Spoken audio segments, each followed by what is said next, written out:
Phone tapping ఇష్యూలో హరీష్ రావుకి తాజాగా SIT అయితే విచారణకు రమ్మని ఆదేశించింది. దాదాపు చూస్తున్నాం కదా, తెలంగాణ భవన్లో మొత్తం చాలా పెద్ద ఎత్తున హరీష్ రావుకు మద్దతుగా ప్రజాప్రతినిధులతో పాటు నగరానికి చెందిన మొత్తం కార్యకర్తలందరూ చాలా పెద్ద ఎత్తున హరీష్ రావుకు మద్దతుగా తెలంగాణలో రావడం జరిగింది. సో ఇదే అంశంపై మొత్తం మాట్లాడడానికి బీఆర్ఎస్ ఎమ్మెల్సీ దేశపతి శ్రీనివాస్ ఉన్నారు. సార్, ఎట్లా చూస్తున్నారు హరీష్ రావుకి తాజాగా ఫోన్ ట్యాపింగ్ ఇష్యూలో సిట్ విచారణకు రమ్మని? ఇప్పుడు అవినీతి గబ్బు వ్యాపించింది అంతా కూడా, కుళ్ళి కంపు కొడుతుంది ఈ పర్సెంటేజీల పాలన. ప్రజాపాలన కాదు, పర్సెంటేజీల పాలన.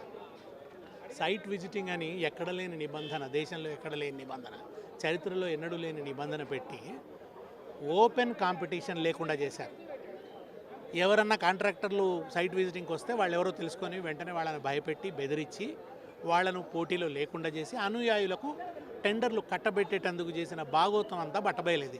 విచిత్రం ఏంటంటే వాళ్లే కొట్లాట పెట్టుకొని వాళ్ళ అంతర్గత కలహాలలో భాగంగా అదంతా కూడా బట్టబయలేదు. ఇవాళ అవినీతి భాగోత్వం బట్టబయలేదు. నిన్న హరీష్ రావు గారు ప్రెస్ మీట్ పెట్టి నువ్వు నీ బావమరిదికే కట్టబెట్టావు, ఈ సైట్ విజిటింగ్ నిబంధనను అడ్డం పెట్టుకొని నీ బావమరిదికి అడ్డం పెట్టావు, దాన్ని రద్దు చేయాలి అని డిమాండ్ చేశాడు. దానికి ఆయన కిషన్ రెడ్డిని కూడా ఫిక్స్ చేశాడు. నువ్వు బొగ్గు శాఖ మంత్రివి కదా, మరి నీ శాఖలో జరుగుతున్న సంగతి ఏంది, ఇది ప్రజల ఆస్తిని వాటాలు వేసుకొని దొబ్బుకు తింటున్నారు, దీని సంగతి ఏంది అనేసరికి ఇప్పుడు వెన్నులో చలి పుట్టింది రేవంత్ రెడ్డికి. అసలు విషయం తన అవినీతి బయటపడుతున్నది. అసలు విషయం తన మీద ఇప్పుడు కేసు జరగాల్సింది, తన మీద ఇప్పుడు న్యాయ విచారణ జరగాలి. తను రేపు ఇప్పటికీ నిజానికి అనేక కేసులలో శిక్ష పడాల్సిన కల్ప్రిట్ రేవంత్ రెడ్డి. ఇప్పుడు దాని నుంచి ప్రజల దృష్టి మళ్లించడానికి ఈయన చేసేదంటే డైవర్షన్ అండ్ డెమాలిషన్. ఒకటి, ప్రజల దృష్టిని మళ్లించాలి, రాష్ట్ర సంపదను సర్వనాశనం చేయాలి. అందుకనే కేసీఆర్ గారు అన్నారు, ఇది సర్వభ్రష్ట ప్రభుత్వం. ఒక కోణంలో కాదు, అన్ని కోణాలలో భ్రష్టమైనటువంటి ప్రభుత్వం. ఇవాళ నిన్న ఆయన సింహగర్జన చేస్తే ఈ నక్కజిత్తుల ప్లాన్ చేశాడు. రాత్రికి రాత్రి వెన్నులో చలిపుట్టి ఇక ప్రజల ముందు నేను నగ్నంగా బయటపడిపోతున్నా, నన్ను కాపాడేవాడు ఎవడు లేడు అరికని అదే పాత తుప్పు పట్టిన అస్త్రం టెలిఫోన్ ట్యాపింగ్ అని. అది కార్తీక దీపం సీరియల్ లాంటిది, అది ఓడవదు, నడుస్తూనే ఉంటుంది. కొత్త ఎపిసోడ్కు తెరలేపాడు. దీనికి ఎవరు భయపడరు, దీనివల్ల జరిగేది ఏమీ లేదు. ఎందుకంటే ఇంతకు మించినటువంటి కేసులు, ఇంతకు మించినటువంటి దాడి, ఇంతకు మించినటువంటి బ్లేమ్ గేమ్ని తెలంగాణ ఉద్యమ క్రమంలో చూసినాం.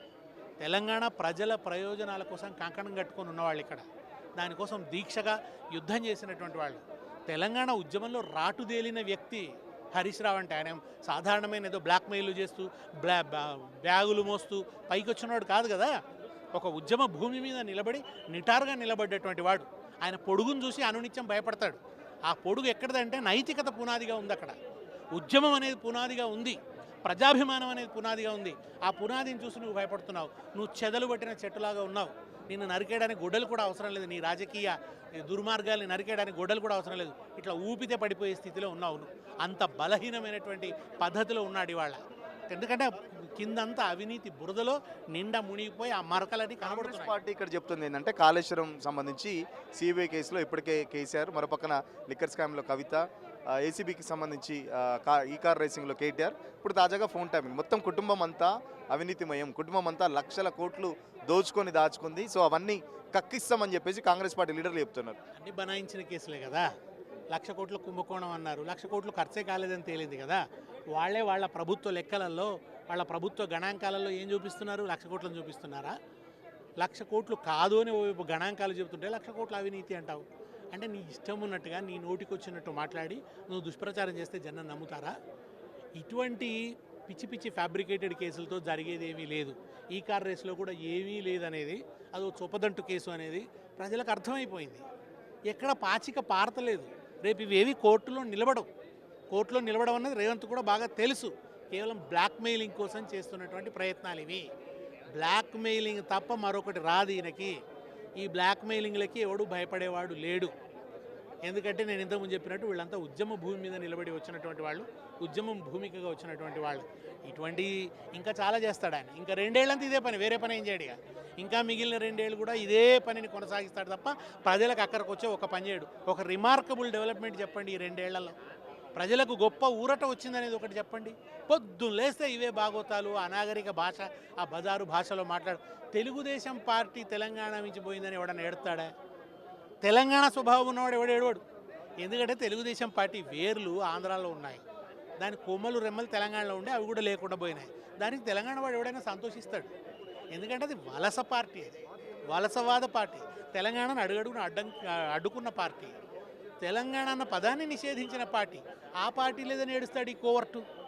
కాంగ్రెస్లో ఉంటూ బీజేపీని భుజాన మోస్తున్న టీడీపీ కోసం ఏడుస్తావేంది నువ్వు? నీ సభలకి టీడీపీల వాళ్ళు జెండాలు పట్టుకొని వస్తారేమిటి?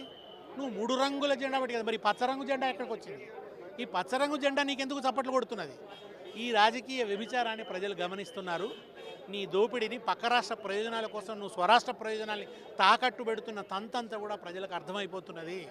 అందుకనే ఉండబట్టలేక ఎటు పాలుపోక పిరికి పంద చర్యలో భాగంగా ఇవాళ ఈ కేసుల పేరిట భయపెట్టాలని చూస్తుంది. మీ పార్టీ గద్దెలు కూలితేనే ఎన్టీఆర్ ఆత్మ శాంతిస్తాడట. నిజంగా అట్లుందా? మీ పార్టీ గద్దెలు కూలితేనే ఎన్టీఆర్ ఆత్మ? ఇదంతా బొగ్గు కుంభకోణం నుంచి దృష్టి మళ్లించడానికి గద్దెలు కూల్చడం అనేటువంటి మాటలేవో మాట్లాడాడు ఈ గద్దార్. గద్దార్ అంటే ద్రోహి అని అర్థం అన్నమాట, గద్దారి అంటాం కదా. ఈ ద్రోహి గద్దెలు కూల్చాలనేది జస్ట్ డైవర్షన్ పాలిటిక్స్లో భాగం ఇదంతా కూడా. దానికి ఎవడు ఎక్కడ రేపు రా గద్దెల్లో జెండాలు ఎగరేస్తుంటారు, వచ్చి కూల్చు చూద్దాం. అది ఒక ముఖ్యమంత్రి అటువంటి కాలు ఇవ్వచ్చునా? ఓ ముఖ్యమంత్రి నేరపూరిత చర్యలకి కేడర్ని పురికొల్పవచ్చునా? అక్కడే కదా అడిగింది, ఏం చేస్తున్నారు ఈ పోలీసులంతా అని. మరి ఈ పోలీసులు దాన్ని మరి దానికి ముఖ్యమంత్రి మీదే కేసు పెట్టాలి. కనుక ఇదంతా కూడా ఈ పిచ్చి డైవర్షన్లు, ఈ వెర్రి వాగుడు, ఈ వెకిలి వాగుడు, వీటితోని నువ్వు దృష్టి మళ్లించలేవు. నీ చెత్త ప్రయత్నాలు ఏవి కూడా సఫలం కావు. ఈ 2 ఏళ్ల పాలనకు సంబంధించి చిన్నగా ఏదైనా పాట రూమ్లో పాడే ప్రయత్నం ఏమైనా చేస్తారా? ఢిల్లీకి మూటలు పంపేటి ఓ మురికి ముఖ్యమంత్రి, నీ కోటు వేస్తే మా కొరిగిందేందిరా కాంగిరేసు కంత్రి. ఖచ్చితంగా కేవలం డైవర్షన్ పాలిటిక్స్లో భాగంగానే ఇదంతా. హరీష్ రావుకి ఫోన్ ట్యాపింగ్ ఇష్యూ కానీ, లేకపోతే గతంలో కాలుష్యానికి సంబంధించి సిబిఐ కానీ, అటు కేటీఆర్కి ఈ కార్ రేసుకు సంబంధించి నోటీసులు కానీ, మొత్తం కేవలం డైవర్షన్ పాలిటిక్స్లో భాగంగా 6 గ్యారంటీలు అమలు చేయడం చేతగాక కేవలం కక్షపూరిత రాజకీయాలు మాత్రమే రేవంత్ రెడ్డి చేస్తున్నారు. దానిలో భాగంగానే నేను బొగ్గు స్కామ్లో ఏదైతే హరీష్ రావు మాట్లాడాడో, సిబిఐ విచారణకు సంబంధించి డిమాండ్ చేశారో దాన్ని డైవర్ట్ చేసేందుకు మాత్రమే, తెలంగాణ ప్రజలు డైవర్ట్ చేసేందుకే రాత్రికి రాత్రే సిట్కి సంబంధించి నోటీసులు కూడా హరీష్ రావుకి పంపడం. సో చూస్తున్నారుగా, చాలా పెద్ద ఎత్తున పార్టీకి సంబంధించిన కార్యకర్తలతో పాటు ఎమ్మెల్యేలు, ఎమ్మెల్సీలు, ప్రజాప్రతినిధులు చాలా పెద్ద ఎత్తున తెలంగాణ భవన్కి అయితే పొద్దునుంచే చేరుకున్న పరిస్థితి. హరీష్ రావుకు మద్దతుగా పార్టీ కార్యకర్తలు చాలా పెద్ద ఎత్తున భవన్కి అయితే చేరుకుంటున్న పరిస్థితి. అసలైన తొలి వెలుగు. ఫాలో వాట్సాప్ @తొలి వెలుగు official.